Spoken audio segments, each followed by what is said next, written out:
Good morning, America. My name is Danny. I'm a 49-year-old American. This is my show, Danny's Pit. It's not for children, so if you're under the age of 18, it's not for you. I'd like to say thank you to you guys who watched my video yesterday and really loved all the comments, and it inspired today's pit. So, as always, subscribe, and share, please. Smash the likes. They really help out my videos to get pumped, and everybody knows if I get enough subscriptions, I can start doing bigger things for you guys. And, we can make this pit rock. And you guys that are already members, you already know how I feel about you. Man, every one of you rock. So thank you. So with that being said, let's hop on in. Topic of today's pit will be Conspiracy Theories Part 2. Okay, I decided to do a Part 2 because of the comments. So I wanted to clear some things up here on my show. Okay, so first and foremost, I want you guys to know that I respect anybody. I'm actually taking this from a friend of mine who said this to me, and it fits me as well. I respect anybody who has a strong opinion about something, even if it's different than my opinion. If they're as passionate as what they believe in as I am as what I believe in, I can only respect it. And I'm not talking about the lefts or the rights that are off in La La Land. I'm talking about normal, regular, everyday people. You have a strong opinion about something that differs from mine, I'm not going to slam you. We can have a discussion about it, but if it gets uncivil, again, I delete. So don't think that for a second. My ideology is not going to be the same for everybody, but I do think that people that watch the pit know what my ideology is by now and are kind of, rolling with it. So I appreciate you guys. That's why I always say, you pit members, you rock. I know you don't always agree with everything I say, or you may have something you want to, put in.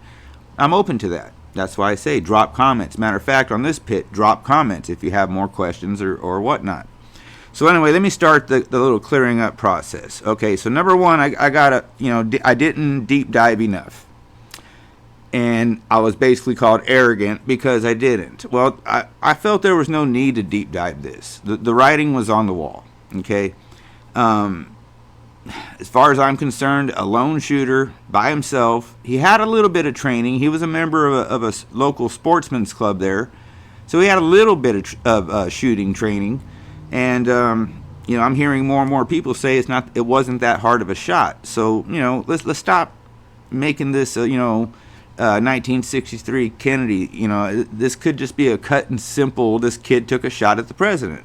Number two, a guy had told me, I had mentioned the FBI lady behind Trump, never once looked that way. I correct myself. She glanced at the shooter until he shot, and then she just took out her phone and watched Trump. Totally comfortable, as if she knew there wasn't going to be another round coming in because they took the guy out, and she felt safe and normal, and she never once looked back towards the shooter again that I've seen.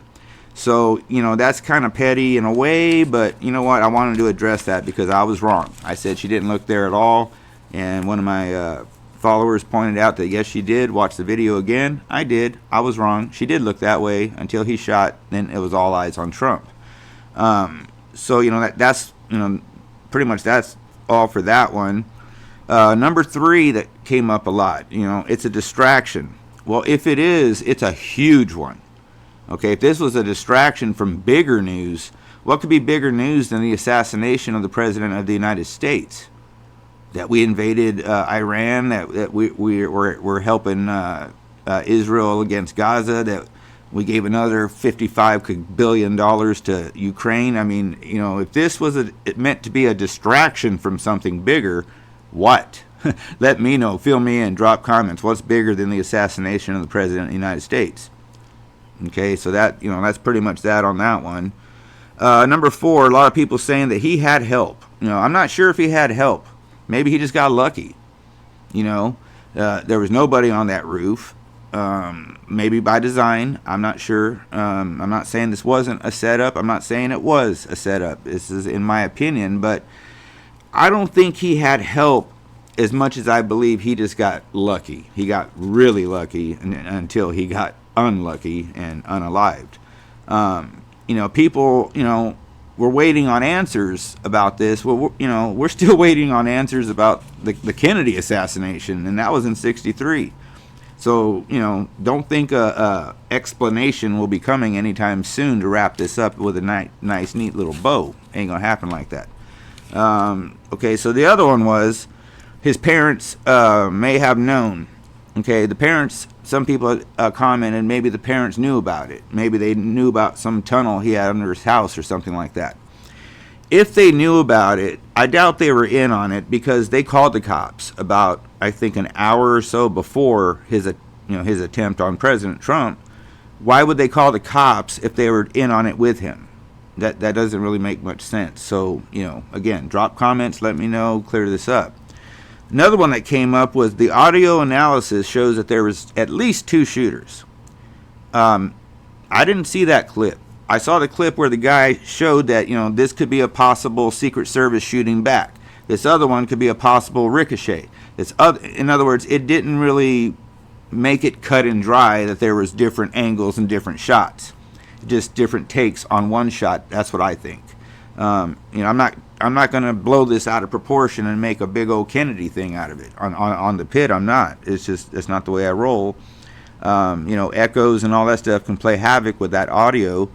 And, as far as I know, and as far as I'm concerned, it was one kid that just got lucky. Number 8. Okay, so I misspoke. I said I was sick of conspiracy theories. I'm not sick of conspiracy theories. I love a good conspiracy theory. I love it as much as anybody else. I'm just sick of stupid ones. And I've heard a lot of stupid ones on YouTube, these conspiracy theories. I mean, it's to the point now where I'm just watching music on YouTube because every other damn block up there is another take on this, and that's the last thing we need. So yeah, I do like conspiracy theories. I just hate stupid ones that hold no water. Number 10 I'd like to point out, and then I'll wrap it up. This is too big to hide, like they did with Kennedy. And this was too big to hide, and we got a lot of amateur sleuths on this. And they're doing just as good a job as mainstream media investigators, if not better, because they have no credibility to lose. They're just average people, normal people, putting together a decent video that says, hey, ask questions. I always say, question authority. Don't provoke authority, but question authority. And, if you know your rights, your civil rights, you can really get away with a lot more than you think. And I'm not going to say any more than that. I don't want to give nobody any ideas, but learn about your civil rights. Take a class at City College. It's like 3-4 months. It'll open your eyes and change your mind. But anyway, with all this being said, I love all you guys. Even you guys that left some of these comments, that's fine. I invite them. I'm addressing them now, and I'm doing it respectfully, because I respect you guys. And even if your opinion don't line up with mine, still respect it. So anyway, I'll wrap up the pit on that. Leave comments. If you stayed to the end, you really rock, and don't forget to hit like, subscribe, and share. It really help out my channel. And stay vigilant, America. Keep looking forward, but once in a while look behind you. And don't believe everything, like my dad used to say, and I'm sure a lot of dads used to say, don't believe anything of what you hear and only half of what you see. That's kept me out of some things in the past. So God bless each and every one of you. Stay safe, stay healthy, be safe, be healthy. Call someone you love. Go give someone you love a hug. Tomorrow's not promised. And God bless these wonderful and beautiful United States of America that we are lucky as hell to be living in, where we can have a conversation like this and it doesn't have to get uncivil. That's the beauty of where I stand with politics. I'm not going to fight anybody over it. I'm not going to fight a guy over who's going to be the president when he doesn't even know the name of the mayor of his town. And there's a lot of that. So anyways, I'll be back should YouTube allow it. So until that time comes, stay tuned, and you guys rock. And thank you very much. And I'll be back if YouTube allows it. So see you guys.